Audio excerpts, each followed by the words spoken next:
ప్రముఖ పారిశ్రామికవేత్త coastal bank ఎండి జయరాం హత్య కేసులో చిక్కుముడి వీడింది. దర్యాప్తులో భాగంగా రాకేష్ రెడ్డి అనే వ్యక్తి హత్య చేసినట్లు పోలీసులు ప్రాథమిక నిర్ధారణలో చెప్పారు. రాకేష్ రెడ్డిని అదుపులోకి తీసుకున్న నందిగామ పోలీసులు హైదరాబాద్ నుంచి నందిగామకు తరలించారు. డబ్బు కోసమే జయరాంను రాకేష్ హత్య చేసినట్లు భావిస్తున్నారు. హైదరాబాద్లోనే హత్య చేసినట్లుగా పోలీసులు గుర్తించారు. హత్య అనంతరం కారులో నందిగామ వైపు తీసుకెళ్లి ప్రమాదంలో మృతి చెందినట్లుగా చిత్రీకరించేందుకు ప్రయత్నించినట్లుగా పేర్కొన్నారు. రాకేష్ రెడ్డికి సహకరించిన వారిని పోలీసులు అదుపులోకి తీసుకుని విచారిస్తున్నారు. హత్యతో సికా చౌదరి పాత్రపై కుట్ర కోణం గుర్తించారు. జయరాం హత్య హైదరాబాద్లోనే జరిగినట్లు పోలీసులు భావిస్తున్నారు. విషపు ఇంజెక్షన్ చేసి జయరాంను హత్య చేసినట్టు నిర్ధారించారు. ఇంజెక్షన్ ప్రభావంతో 10 నిమిషాల్లోనే జయరాం శరీరం విషపూరితమైనట్లు గుర్తించారు. శరీరం రంగు మారడానికి విషమే కారణమని పోలీసులు గుర్తించారు. జూబ్లీహిల్స్ రోడ్ నంబర్ 10లోని సీసీ కెమెరాలను పోలీసులు పరిశీలిస్తున్నారు. నిన్న జూబ్లీహిల్స్ లో జయరాం ఇంటికి చేరుకున్న నందిగామ పోలీసులు జయరాం కుటుంబ సభ్యులను గంటల కొద్దీ విచారించారు. అమెరికా నుంచి హైదరాబాద్ చేరుకున్న జయరాం భార్యను కుటుంబ సభ్యులను పోలీసులు విచారించారు. జయరాం భార్య స్టేట్మెంట్ రికార్డ్ చేశారు. కేసు దర్యాప్తులో పోలీసులు అత్యంత గోప్యత ప్రదర్శిస్తున్నారు. మహాప్రస్థానంలో జయరాం అంత్యక్రియలు ముగిశాయి. ఈ కేసుపై మరింత సమాచారం మా కరెస్పాండెంట్ శ్రీనివాస్ లైవ్ లో అందిస్తారు. శ్రీనివాస్, చెప్పండి, చిగురుపాటి జయరాం హత్య కేసులో తాజా అప్డేట్స్ ఏంటి? చిగురుపాటి జయరాం సంబంధించినటువంటి ప్రస్తుతానికైతే ఈ రోజు సాయంత్రానికి ఒక కొలిక్కొచ్చే పరిస్థితి అయితే కనిపిస్తుంది. మొదటి నుంచి కూడా చిగురుపాటి జయరాం సంబంధించినటువంటి అంటే పారిశ్రామికవేత్త చిగురుపాటి జయరాం సంబంధించినటువంటి కేసు రకరకాల మలుపులు తిరుగుతూ వస్తుంది. అయితే మొదటిగా పోలీసులు కేసు ఇన్వెస్టిగేషన్ మొదలు పెట్టినప్పుడు ఎవరైతే వ్యక్తిని అనుమానించారో ఆ వ్యక్తిని అసలు ట్రేస్ చేశారా లేదా ఇంతవరకు అసలు అతన్ని అంటే ఎక్కడ ఏ పరిస్థితుల్లో అరెస్ట్ చేసేది ఉంది, ఎక్కడ అరెస్ట్ చేసింది ఉంది ఇక్కడ ఇంతవరకు పోలీసులు అయితే ప్రాథమికకు సంబంధించినటువంటి ఆ వ్యక్తి సమాచారం అయితే ఇంతవరకు ఏది చెప్పడం జరగలేదు. అదేవిధంగా ఇప్పటి వరకు కూడా చూసుకున్నట్లయితే అంటే పోలీసులు అంటే అంటే అనేక 3-4 బృందాలుగా విడిపోయినటువంటి పోలీసులు ఒక పక్కన హైదరాబాద్ లో విచారిస్తున్నారు. అదేవిధంగా ఒక చోట నుంచి అంటే విజయవాడలో ఒక చోట విచారిస్తున్న పరిస్థితి అయితే ఉంది. కొంతమంది రాకేష్ రెడ్డి అతని స్నేహితులు కూడా ఒక బృందం విచారిస్తున్నటువంటి తెలుస్తుంది. ఇదే విధంగా నందిగామ సర్కిల్ ఇన్స్పెక్టర్ ఆఫీసులో కూడా గత 2 రోజులుగా సికా చౌదరిని కూడా విచారిస్తున్నట్టు జరుగుతుంది. మొత్తం మీద చూసుకున్నట్లయితే ఈ విచారణ అంతా కూడా పూర్తయ్యేందుకు గాను ఈ రోజు సాయంత్రానికి ఎస్పీ ద్వారా ఒక సమాచారం అయితే బయటకు వచ్చే పరిస్థితి కనిపిస్తుంది. ఈ సమాచారం కోసం వేచి చూడాల్సిన పరిస్థితి కూడా ఉంది. ఎందుకంటే ఇప్పటి వరకు కేసులో ఉన్నటువంటి కీలక అంశాలు ఏవైతే ఉన్నాయో ఆ అంశాలకు సంబంధించిన చిక్కుముడు కూడా విడే పరిస్థితులు అయితే ఉన్నాయి. ఇప్పటికే కొన్ని పలు సమాచారం అయితే బయట నుంచి వస్తున్న సమాచారం అయితే ఇప్పటికే రాకేష్ రెడ్డికి సంబంధించినటువంటి స్నేహితులు కూడా అదుపులో తీసుకోవడం జరిగిందన్నారు. అదేవిధంగా రాకేష్ రెడ్డిని కూడా అదుపులో తీసి విచారించడం జరుగుతుందన్నారు. గత 2 రోజులుగా కూడా సికా చౌదరిని కూడా విచారించడం జరుగుతుందన్నారు. అదేవిధంగా ఆ సికా చౌదరి తల్లిని అదేవిధంగా వాళ్ళ సిస్టర్ను కూడా విచారించడం జరుగుతుందన్నారు. విచారణలో భాగంగా ఇంకెవరెవరిని విచారించబోతున్నారో తెలుస్తుంది. అదేవిధంగా ఈ రోజు హైదరాబాద్ లో ఎవరైతే జయరాం భార్య ఉన్నారో అమెరికా నుంచి వచ్చున్నారో అంత్యక్రియలకు ఆవిడ కూడా ఈ రోజు కొద్దిసేపు జూబ్లీహిల్స్ లో పోలీసులతో మాట్లాడినట్టు కూడా సమాచారం ఉంది. ఆవిడ అయితే కొంత సమాచారం మేరకు కూడా ఆవిడ ఆంధ్రప్రదేశ్ పోలీసు మీద నమ్మకం లేదు, మేము హైదరాబాద్ డీజీని కలుస్తానని చెప్పినటువంటి పరిస్థితులు కూడా మనకి ఇప్పటి వరకు ఉన్నటువంటి సమాచారంలో కూడా ఉంది. అయితే మొత్తం మీద ఆంధ్రప్రదేశ్ పోలీసులు అసలు ఈ కేసు సంబంధించినటువంటి ఏ కోణంలో నుంచి కేసుని దర్యాప్తు చేపట్టారు, అసలు ఏ కోణంలో ఈ కేసు సంబంధించిన ఆధారాలు చేపట్టారు, ఇప్పటి వరకు వీళ్ళు చెప్పినటువంటి ప్రాథమిక ఆధారాలు ఏవైతున్నాయో ఆధారాలను చేపట్టారా లేదా, అదేవిధంగా ఆధారాలు అంటే ఈ కేసులో ఉన్నటువంటి ప్రధాన అంశాలుగా చెప్పినటువంటి ఆధారాలను అదేవిధంగా అనుమానితులు ఎవరైతే పేర్లు వినపడుతున్నాయో వాళ్ళు కూడా విచారించినటువంటి వాళ్ళ దగ్గర నుంచి ఎలాంటి ఆధారాలను సేకరించారు, ఈ ఎన్నింటినీ కూడా పోలీసులు ఈ రోజు సాయంత్రానికి చెప్పే పరిస్థితులు అయితే ఉన్నాయి. అది ఇప్పటికే విచారణ చేత 60 గంటలు దాటినప్పుడు కూడా విచారణ చేతనే కాలయాపన చేస్తున్న పరిస్థితులు ఉంది. ఇప్పటికే కొంతవరకు ఏంటంటే సీసీ కెమెరాలు అంటే చాలా కేసుల్లో కూడా సీసీ కెమెరాలు కీలక అంశంగా మారిన పరిస్థితులు అయితే ఇప్పుడు వరకు సీసీ కెమెరాలు ఏ చెక్ పోస్ట్ నుంచి సీసీ కెమెరాల ఫుటేజీలు సేకరించారు, ఆ సీసీ కెమెరాల ఫుటేజీల్లో ఎవరినైతే ట్రేస్ అవుట్ చేయడానికి ఆ వ్యక్తి ఎవరు, అసలు ఆ వ్యక్తిని అదుపులోకి తీసుకున్నారా లేదా అనేది కూడా పోలీసులు చెప్పిన పరిస్థితి అయితే ఉంది. పోలీసు అయితే ఈ కేసుకు సంబంధించినటువంటి విచారణాధికారులు ఎవరైతే ఉన్నారో వాళ్ళు ఎవరూ కూడా ఇంతవరకు అందుబాటులో రావడం జరగలేదు. అదేవిధంగా కొద్దిసేపటి క్రితమే రాకేష్ రెడ్డిని అతనికి సంబంధించిన అతని స్నేహితులు కూడా జగ్గైపేట పోలీస్ స్టేషన్ తీసుకొచ్చారని తెలుస్తుంది. జగ్గపేట పోలీస్ అంటే సర్కిల్ ఆఫీసులో కూడా అంటే రహస్యంగా వాళ్ళని విచారిస్తున్నారు. దాని మరి కొద్దిసేపట్లో కూడా ఎస్పీ అక్కడ చేరుకోబోతున్నాడు.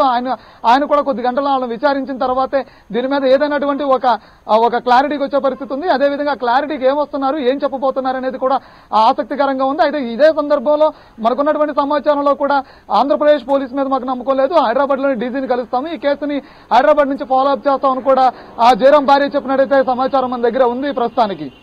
శ్రీనివాస్, ఇప్పటి వరకు జరిగిన విచారణలో ఏవైనా ఆధారాలు లభ్యమయ్యాయా? అంటే ఇప్పటి వరకు జరిగినటువంటి విచారణలో ఎటువంటి ఆధారాలను కూడా పోలీసులు ఇంతవరకు అయితే బయటపెట్టడం జరగలేదు. మొదటి నుంచి కూడా విచారణ అని చెప్తున్నటువంటి పోలీసులు అంటే ప్రాథమికంగా దర్యాప్తు చేపట్టినటువంటి పోలీసులు ఇప్పటికే కొంత దర్యాప్తును అంటే కొంతమందిని విచారించడం జరిగింది. ఈ వ్యక్తుల నుంచి ఈ సమాచారం మేము సేకరించాము, ఈ వ్యక్తులు ఈ కేసులో ఇంతవరకు ఉన్నారు, లేదంటే వీళ్ళ పాత్రలు ఇంతవరకు ఉన్నాయి, దీనికి సంబంధించినటువంటి అంశాలు ఇవి అని చెప్పని ఎంతో కొంత సమాచారం అయితే బయటకు ఇవ్వాల్సి ఉంది.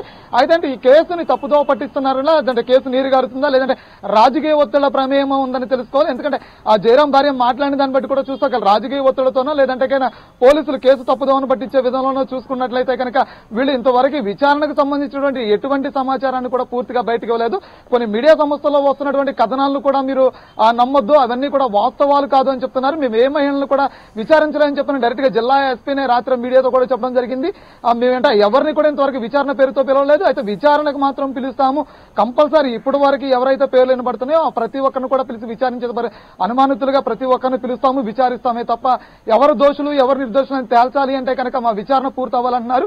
ప్రాథమికంగా అడిగేటువంటి సమాచారానికి కూడా పోలీసులు ముఖం చాటేసే పరిస్థితులు ఉన్నాయి. ఎవరైతే మీరు మొదటిగా వైట్ డ్రెస్ వేసుకుని కారులో ప్రయాణం చేశాడు అతనే హత్య కారణమై ఉండొచ్చు కదా, లేదంటే వినపడుతున్నటువంటి పేరులో రాకేష్ రెడ్డి ఆ కారు డ్రైవ్ చేసుకుంటూ వచ్చాడా, ఆర్థిక లావాదేవీల్లో భాగంగా జరిగిందనే పరిస్థితుల్లో అయితే కొంతమేరకు మీరు సమాచారం రాబట్టి ఉండాలి కదా. ఎందుకు అసలు విచారణ అంటే కొంతమంది వ్యక్తుల పేరు వినపడుతున్నప్పటికీ కూడా వాళ్ళ మీరు విచారణ తీసుకొచ్చిన కూడా దాయాల్సిన అవసరం ఏందని అడిగినప్పటికీ కూడా పోలీసులు అయితే దీనిపైన స్పష్టమైనటువంటి మాట ఏది కూడా ఇప్పటివరకు మీడియాకి తెలియని పరిస్థితి అయితే ఉంది. దీని మీద వస్తున్నటువంటి చాలా అటువంటి మాటలు కూడా మీరు నమ్మొద్దు అని పోలీసులు కొట్టివేస్తున్నారే తప్ప వాళ్ళు ఏ విధంగా విచారణలో ముందుకెళ్లింది అనేది అయితే చెప్పిన పరిస్థితి అయితే లేదు. హత్యకు రాకేషే ముఖ్య కారణం అంటున్నారు కదా శ్రీనివాస్, దీనికి సంబంధించి మీ దగ్గర ఉన్న అప్డేట్ ఏంటి? అంటే రాకేషే ముఖ్య కారణం అని చెప్తున్నటువంటి మీడియాలో వస్తున్న కథనాలు అయితే పోలీసులు ఇప్పటి వరకు చెప్పినటువంటిలో కూడా ఎక్కడా కూడా రాకేష్ ని హత్య చేశాడు, అతను ఏవన్ ముద్దాయి అని చెప్పనేసి కూడా మనం కొన్ని మాటలు వినడం జరిగింది. అయితే అది పోలీసుల నుంచి రావాల్సినటువంటి అంశం అయితే ఉంది. పోలీసులు ఇప్పటి వరకు కూడా రాకేష్ రెడ్డిని విచారించారా, రాకేష్ రెడ్డి స్నేహితులు కూడా ఆ విచారణకు తీసుకొస్తున్నారని చెప్పి తెలిసింది. విచారణ కూడా ఎక్కడ చేపడుతున్నారు, అసలు దీనికి సంబంధించినటువంటి అంటే రాకేష్ రెడ్డిని పేరు ప్రస్తావనకి ఎలా వచ్చింది, అసలు అంటే మొదటి నుంచి కూడా వ్యాపారంలో ఉన్నటువంటి వ్యాపార లావాదేవీలు జరిగినటువంటి హత్య కాబట్టి అంటే దీన్ని ఆర్థిక లావాదేవీలో చూస్తున్న హత్య కాబట్టి నిషా చౌదరి ఎవరైతే శిఖా చౌదరి ఉన్నారో శిఖా చౌదరికి జయరామ్ కి రిలేషన్ ఉంది, అదే సొంత మేనగోడలు కూడా. అదేవిధంగా ఎక్స్ప్రెస్ టీవీలో కూడా ఈవిడ వైస్ చైర్మన్ గా కూడా కొనసాగడం జరిగింది కాబట్టి కొన్ని ఆర్థిక లావాదేవీలతోనే వీళ్ళ ఇద్దరి మధ్య వైరం ఉందంటే వైరం ఉండొచ్చు. అదేవిధంగా రాకేష్ రెడ్డి పేరును కూడా తెర మీదకి తీసుకొచ్చింది. అసలు ఎవరు తీసుకొచ్చారు, రాకేష్ రెడ్డి నుంచి ఎక్కడి నుంచి అనుమానించాల్సిన పరిస్థితి వచ్చింది. ఇక అది శిఖా చౌదరి ద్వారా రాకేష్ రెడ్డి పేరు ప్రస్తావనలోకి వచ్చిందా, లేదంటే కనుక రాకేష్ రెడ్డిని శిఖా చౌదరి జయరామ్ను కలవడం ద్వారా రాకేష్ రెడ్డి పేరు వెల్లులోకి వచ్చిందా ఏంటి అనేది అనమాట. అంటే అక్కడ వాచ్మెన్ చెప్పింది కూడా ఏంటంటే కొంతవరకు మా సార్ని అయితే వచ్చి కలిశారు, పలానా వ్యక్తులు వచ్చి కలిశారు, వాళ్ళు కూడా మా సార్ దగ్గర నుంచి దౌర్జన్యం చేశారు, కొన్ని పత్రాలు కూడా లాక్కెళ్ళడం జరిగింది అన్నారు. ఎందుకంటే ఆర్థిక లావాదేవీలో ఉన్నటువంటి కొన్ని సందర్భాలను బట్టి వాళ్ళ దగ్గర ఏదైతే జయరాం దగ్గర ఉన్నాయో ఆ పత్రాలను కూడా వీళ్ళు లాక్కునే ప్రయత్నం అయితే చేశారు, లాక్కొచ్చారని కూడా చెప్తున్నారు. అలా లాక్కొచ్చిన పరిస్థితులు అయితే జయరాం సంపాదించిన అవసరం కూడా లేదని చెప్తున్నారు. అయితే రాకేష్ రెడ్డికి జయరాం కి డైరెక్ట్ ప్రత్యక్ష సంబంధాలు లేవని చెప్తున్నారు. అదేవిధంగా రాకేష్ రెడ్డి కూడా ఈ హత్యలో పాల్గొని ఉంటే కనుక అది శిఖా చౌదరి వల్ల రాకేష్ రెడ్డి హత్యలో పాల్గొని ఉన్నాడా, లేదంటే కనుక రాకేష్ రెడ్డికి శిఖా చౌదరికి రాకేష్ రెడ్డికి అదేవిధంగా సిగురుబాటి జయరాంకి ఉన్నటువంటి ఆర్థిక లావాదేవీల్లో అప్పులు ఇచ్చిపుచ్చుకోవడంలో ఉన్నటువంటి ఈ మధ్యలో ఉన్న విభేదాలు రావడం వల్ల ఈ హత్య చేస్తాడా, లేదంటే హత్య చేస్తాడా, హత్య చేయించాడా ఏంటి, అసలు దీనికి ప్రాథమికంగా సంబంధించినటువంటి సమాచారం ఏమైనది అనేది పోలీసులు అయితే చెప్పాల్సిన అవసరం ఉంది. పోలీసులు ఈ విషయం చెప్పేందుకు తాత్రం చేస్తున్నారని చాలా స్పష్టంగా అయితే కనిపిస్తుంది. పోలీసులు ఈ విషయం మీద ఒక క్లారిటీ ఇవ్వాల్సిన అవసరం కూడా ఉంది. పోలీసులు ఇప్పటికైనా అంటే సాయంత్రానికైనా కావచ్చు, రేపటికైనా కావచ్చు, కానీ ఎప్పటికైనా కూడా పోలీసులు కూడా ఏంటంటే రాకేష్ రెడ్డి అనే వ్యక్తిని అసలు తెర మీదకి ఎలా తీసుకొచ్చారు, శిఖా చౌదరిని ఇప్పటి వరకు ఏమి విచారించారని స్పష్టంగా చెప్పాల్సిన అవసరం అయితే ఉంది. శ్రీనివాస్, విచారణ ఎన్ని రోజులు సాగే అవకాశం ఉంది? అంటే గత 60 గంటల పైబడి విచారణ సాగుతుందని చెప్పని మనకు ప్రస్తుతానికి తెలుస్తుంది. ఎందుకంటే 31st నైట్ జరిగిన ఇన్సిడెంట్ ఇది. అక్కడి నుంచి 1వ తారీఖే ఎవరైతే పేర్లు మనం అనుమానిస్తూ ఉన్నామో హత్య జరిగిన తర్వాత వాళ్ళని అదే నైట్ కస్టడీలోకి తీసుకున్నారని తెలుస్తుంది. కస్టడీకి తీసుకున్నప్పటి నుంచి ఇప్పటి వరకు కూడా వీళ్ళందరినీ విచారిస్తున్నట్టు కూడా మనకు స్పష్టంగా తెలుస్తుంది. అయితే విచారణ ఎక్కడెక్కడ జరుగుతుంది అనేదాని ప్రదేశాలను కూడా మనం ఇప్పటి వరకు చూసినట్లయితే కొంత నందిగామ డిఎస్పీ ఆఫీస్ కొంతమంది నందిగామ డిఎస్పీ ఆఫీసులో కొంత విచారణ జరిగింది. అదేవిధంగా కొంత కంచెంచర్లో నందిగామ రూరల్ సర్కిల్ ఇన్స్పెక్టర్ ఆఫీసులో కూడా కొంత విచారణ జరిగింది. అదేవిధంగా జగ్గైపేటలో కూడా సర్కిల్ ఆఫీసులో కూడా కొంత విచారణ జరుగుతుంది. ఎక్కడెక్కడ ఎవరెవరిని విచారణ చేశారు, వీళ్ళందరినీ ఎన్ని గంటల పాటు ఎవరెవరిని విచారించారని తెలుసుకోవాల్సింది. నిన్నైతే స్పష్టంగా చెప్పుకోగలిగింది అయితే నిన్నైతే శిఖా చౌదరిని అయితే నిన్నైతే నందిగామ పోలీస్ స్టేషన్ తీసుకురావడం జరిగింది, విచారించడం జరిగింది. ఆవిడ నందిగామ పోలీస్ స్టేషన్ లో ఉంచారా లేదంటే కనుక విచారణ ముగిసిన తర్వాత పంపించేస్తారా ఏంటనేది కూడా క్లారిటీ లేకుండా పోయింది. కాబట్టి ఏంటంటే పోలీసులు దీనిపైన ఎలాంటి సమాచారం చెప్పలేదు. విచారణ అయితే సాయంత్రానికో రేపటికో ముగిసి ప్రాథమికంగా వీళ్ళు ఏ దర్యాప్తు చేశారు అనేది మాత్రం అయితే ఈ పాలానికే సమాచారం ఇవ్వాల్సి ఉంది. ఎందుకంటే 48 గంటల్లో దీనికి సంబంధించిన ఎంతో కొంత ఆధారాలను పోలీసులు సేకరించకుండా ఉండరు. ఆధారాలు ఎంత లేనప్పటికీ కూడా వీళ్ళకి మిగిలిన ఆధారాలు అయితే కొంతవరకు ఉన్నాయని చెప్పుకోవచ్చు. మిగిలిన ఆధారాలు సీసీ ఫుటేజ్ కెమెరాల ఆధారాలు చాలా కేసుల్లో కీలకంగా కూడా సీసీ ఫుటేజ్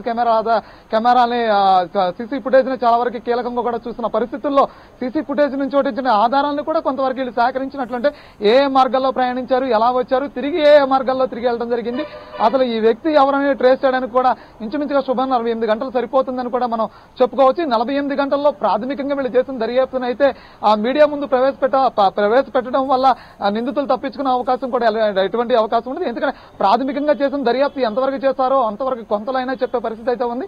అయితే ఇప్పటి వరకు 60 గంటలు జరిగినప్పటికీ కూడా వీళ్ళు విచారణలోనే ఉన్నారు తప్ప దీనికి సంబంధించిన ఎటువంటి సమాచారం ఇవ్వలేదు. విచారణ కొనసాగిస్తారా లేదంటే ఇంకెన్ని కొద్ది రోజులు అంటే కొనసాగించి పూర్తి విచారణ చేసిన తర్వాత నిందితులందరినీ కస్టడీలో తీసుకున్న తర్వాతే చెప్తారా లేదంటే కనుక ఇప్పటి వరకు ప్రాథమికంగా చేసినటువంటి విచారణ ఏదైతే ఉందో అందులో ఎంతవరకు వీళ్ళు నిజాలను రాబట్టారనేది చెప్తారనేది వేసి చూడాల్సిన అవసరం అయితే ఉంది ప్రస్తుతానికి. Okay right, thank you Srinivas.